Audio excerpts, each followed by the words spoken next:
तर आपलं आपण हे केलेलं आहे. आता जेवण आपलं झालेलं आहे आणि सगळं आटपून आंघोळ बिंघोळ करून मस्तपैकी आम्ही जेवायला बसलो बघा.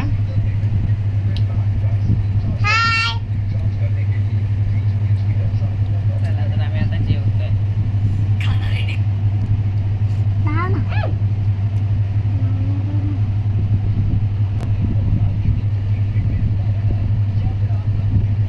ये गार्गी या.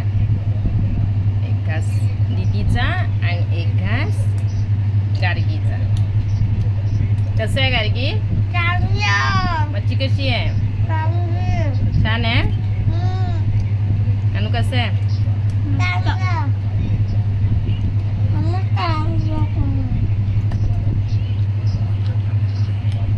खूप मस्त झालं.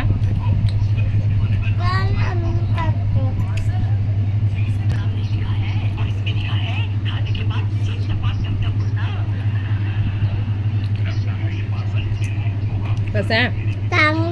मस्त आहे ना. मग आता जेवायला ये. भाकरी आहे बघू शकता. भाकरी खेकड्याचं बांगडा इकडे. इथे सुरमई आहे खेकड्याचं आणि इकडे भात आहे. बघू शकता सुरमई आहे, बांगडा आहे खेकड्याचा आणि हे कोळंबीचा रस्सा आणि इथे भात ठेवा. भाकरी आहे स्पेशली भाकरी आणि मच्छी खूप छान लागते म्हणून भाकरी भाजली. बाय. आम्ही आता जेवतोय. हा मामा.